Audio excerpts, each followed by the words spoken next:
All right, so I'm sitting here. Kind of hard for you guys to tell what's going on. I'm sitting in between two of these old tobacco curing barns in what is essentially a junk pile on the farm. And as you may have guessed by the title of this video and also the intro being my truck all loaded up, I'm here to talk about scrap metal recycling today. This is a new topic for the channel, although it's not new to me. I've been recycling and scrapping metal since I was in high school. It's just not something I've talked about on here. Also, I haven't really been scrapping a whole lot the past few years, you know. And when I was in high school and college, I did a lot of cruising around on the streets, picking up old metal that people were throwing away and taking it to the scrapyard, but it's been a while since I've done it. As you can see, we've got a ton of it here laying around on the farm.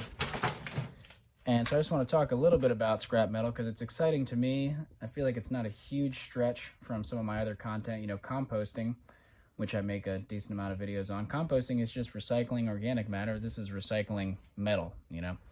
And so it's a beautiful, crisp, sunny January day. Good temperature. I really prefer to scrap this time of year because it's cooler out. You don't break a sweat as much when you're throwing around all this heavy stuff. As you can see, it is wet. We have had a lot of rain here recently, which I'm grateful for, but it's definitely wet. Truck's good and loaded down.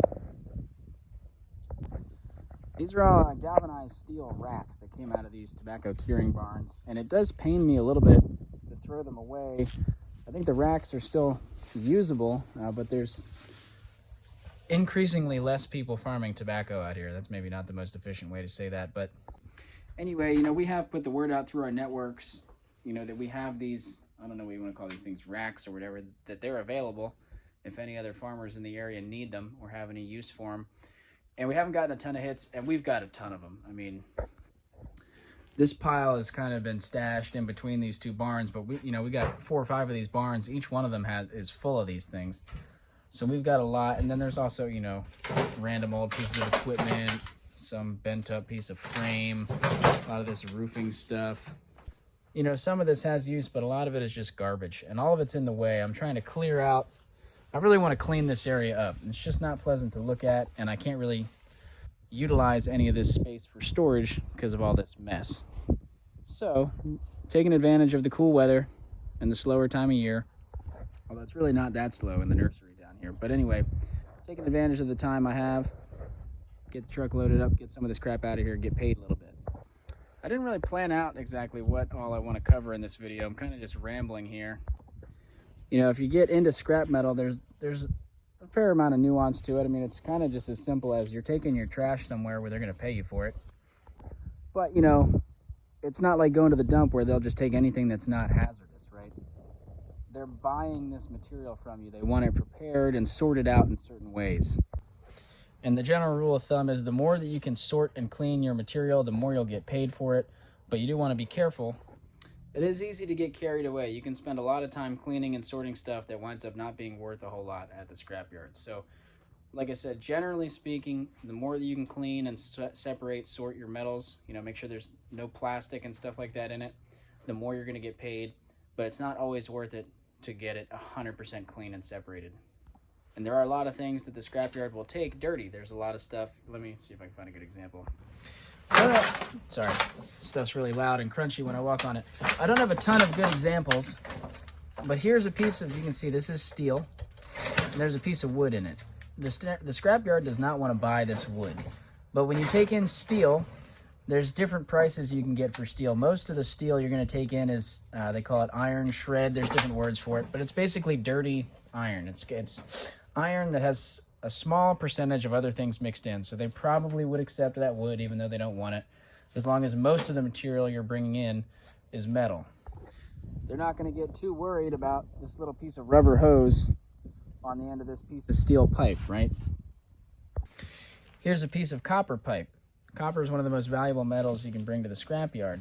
If I was to cut off this piece of pipe and bring it in, they would give me dirty price because it has these fittings on here which are probably brass, and they want it all separated. So to make the most money on my copper, I'd make a cut here, get a clean piece, make a cut here, get a clean piece, and bring this in as either dirty copper or dirty brass. Now, I'm not going to sit here and go through all the metals and all the different ways to clean things down and sort them out, but just to give you a general gist, for every type of metal, there's different price categories. There's clean, there's dirty, and it gets even more nuanced than that. There's different types of copper, there's different types of stainless, there's different types of aluminum. Steel is generally the material that can be the dirtiest. You know, if you bring in a refrigerator or something like that, that's got a lot of plastic in it, but they'll take it as steel usually. Microwaves, appliances, and stuff like that, they have a lot of plastic, but they'll take them as steel typically. And the name of the game, for me anyway, and for a lot of scrappers, is efficiency. I've got to get this stuff cleaned up. I enjoy doing it, but I don't want to spend more time than I have to because there's a lot of other stuff I got to do. It also takes me a good 25 minutes to get out to the yard, and so I want to make sure that I have as much crap jammed in here as possible to make use of the trip. I'll also get paid more. You know, I get paid per pound, so the more weight I have in the back of the truck, the better. So you can see I'm jamming all sorts of small pieces in here in between these racks. I've got the racks, you know, stacked up and strapped in. If I had a good stash of copper and other stuff, you know, I could keep that in buckets and throw them in the cab. Right now I don't have any copper in here or brass or anything, but I could, you know. Everything I'm saying, if you've done any sort of scrap metal recycling before, none of this is news. And so I guess I kind of feel like I'm gearing this video more towards folks that don't scrap metal and may be interested in it. I got to get going to the yard soon, but I just want to show one other thing. It's useful to have space to sort different types of material. You can see here, I got a bucket where I'm accumulating wire. That's a specific type of copper wire that all looks the same. This is where I have my copper pipe and some of my bare copper that I've stripped out of wires and things. Different type of wire here. So for this stuff, copper, brass, aluminum, stainless, I think it's definitely worth your while if you have time and space and some containers to store, hold on to, the more valuable metals. So copper, aluminum, brass, stainless steel. Those are the things that are typically going to get you a higher, price per pound, and that can be worth holding on to. You typically don't find them in large amounts at one time, and so having a stash of them and kind of just keeping them in the back of my shed here, I just keep them back there until I get a good stash, and then I bring them in when I have a lot of pounds. For me, the most exciting part is the sorting and the taking stuff apart. So this is not all fully sorted, but it's just fun to go through, I don't remember what this is from a blender, right? So I was going to scrap a blender. I took it apart because I knew there was a motor in there. This is copper. We're going to try to get some of this copper out. Or you can, I could just, if you get a stack of motors, there's actually a price they'll give you just for motors. This is all small bits of steel and stuff. There's a motor in this drill, right? All sorts, right? Old piece of an engine there. Generally speaking, I really enjoy sorting and organizing, and I like taking stuff apart and seeing, what's inside. There's kind of a thrill to it for me. So, there's that thrill and enjoyment. It's also recycling, which is good, and I'm getting paid a little bit. So it's just kind of all around a lot of good things to scrapping metal. Now, what's convenient for me is there's a lot of scrap metal, like I said, in all these curing barns, which we're not using anymore. We might actually demolish a few of these buildings with, I don't know exactly how soon, but we're talking about demolishing a few of these. Some of them I'm going to keep using as sheds. That's a whole nother video, what I want to do with this space. But anyway, I'd like to make some more videos of sorting my scrap metal and taking stuff apart and just talking more about the different types of metal and just some of my thoughts on all that. We'll see how it goes. I've got a lot here, and I can definitely take some footage as I'm tearing apart these barns. The way most people get scrap metal, and this is where I'm hesitating, I don't know how much content I'm going to be able to make around this, because most people get scrap metal by driving around the suburbs on trash day, picking up metal that people are throwing out. It's amazing the stuff that we throw out in our society. A lot of crazy stuff gets in the trash. And then you can, people also go by dumpsters and stuff and look into dumpsters, do dumpster diving. I love the idea of that. I love reclaiming stuff and getting it out of the waste stream, preventing things from going to the landfill. That's a huge, piece of why I like composting so much, right? But I do live kind of far out from town, and I just don't know how much of my time I'm gonna commit to making a scrap route. Something I'd like to do if I have the time, and if I do it, I'll make more content around it, but I'm just not sure how much of that is in my future. I did a lot of it back when I was younger. I'm really excited to have scrap here that I can just kind of, I'm 5 minutes from the house. I can come over here whenever, work on taking stuff apart a little bit, put it in a pile, deal with it later. It can also be really lucrative to be doing farm cleanups, finding people who have inherited farms like this, who don't want to or are unable to do some of the scrap metal cleanup, and coming out as kind of a service and helping them, you know, clean up their property. That's certainly something I might look into, certainly something that goes on. Anyway, I got to get to the yard before they close, and I got some other stuff to do this afternoon, but I wanted to just give a little tidbit, I don't know, just a little snapshot of scrapping. Just kind of wanted an excuse to talk about it and see if it's something that's interesting to any of you. It's also fun to take guesses how much weight's in the truck. My guess is we're somewhere around 1,000 pounds. That'd be ideal.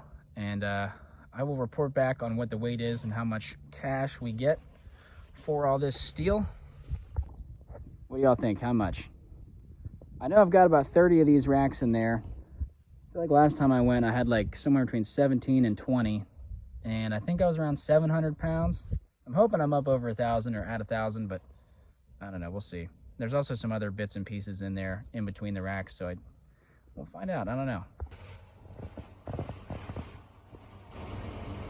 All right, back from the yard, and I'm loading up again, trying to get more of this mess cleaned up, but I want to show y'all something real quick. One way you can tell what metal you're looking at, other than, well, let me back up.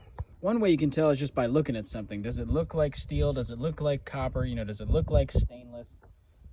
The magnet can also tell you, but weight can tell you too. So I picked up this piece of metal, and it didn't weigh a whole lot. Same with this one. So I figured it might be aluminum. Sometimes the lightweight stuff is aluminum. However, the magnet sticks to this, so that's going to steel. Doesn't stick to this. So we'll put this in a pile. I'm pretty sure it's aluminum based on the weight. We can talk more about that later, but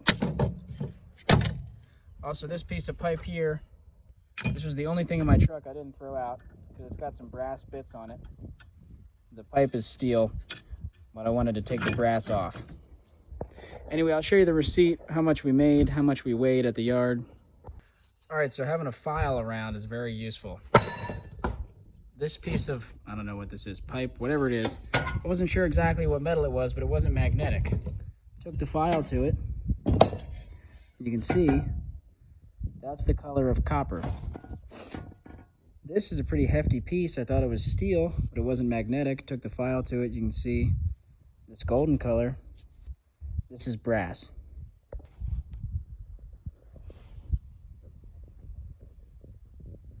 Yards will ding you if you have what is called oversized pieces that are extremely long or large. Typically, if you can fit it in the back of a truck, you're probably good, but I had this piece of pipe that was almost 10 feet long. It's cast iron pipe. This is the remnants of it here. Cast iron is brittle. All it took was one smack with the sledgehammer. I had it resting on this steel plate on the ground, and this stuff shattered into bits. Fits in the truck much easier. It's not hanging out over the edge, and there's no chance that the yard's going to hit me with oversized for that. So this is how we did here on that first run. You can see we had about 1,200 pounds. Steel's going about 7 cents, a little over 7 cents a pound. There you can see $7.25 per 100 pounds. You know, scrap prices, not only do they fluctuate with time, they're going to fluctuate all across the country because there's different shipping needs. You know, someone who's hauling scrap from the middle of the country out to the coast to get shipped, they have a higher transportation cost than someone on the coast or on a big river right near a port. So things are going to fluctuate with location and with time. Overall, I mean, that's a good haul for me. I got rid of some trash I had to get rid of anyway. Slowly starting to get this area here cleaned up. We had to get rid of it anyway. We got paid a little bit, and I really enjoy the sorting and throwing all the stuff into the big stack at the scrapyard. And just, you know, any excuse to haul stuff in the truck is always fun. That's what I have it for, is moving things around. I didn't take much footage at the scrapyard. It tends to be kind of a chaotic place. In the future, that's something I'll try to grab footage of, but for this one, it just didn't feel right to take the extra time to film when there's people in line waiting behind me. But picked up a few more goodies from some friends. I'm gonna start stripping apart some of the copper and brass in these things, and we'll have another steel load ready to load up.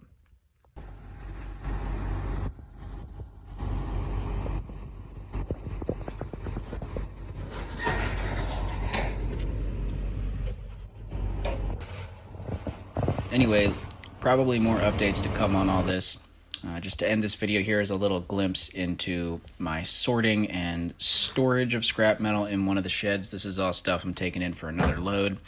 all the copper and brass and whatnot. You can easily get carried away with tons of different bins of different materials, taking up a lot of space. You got to figure out what is efficient and effective for you. Anyway,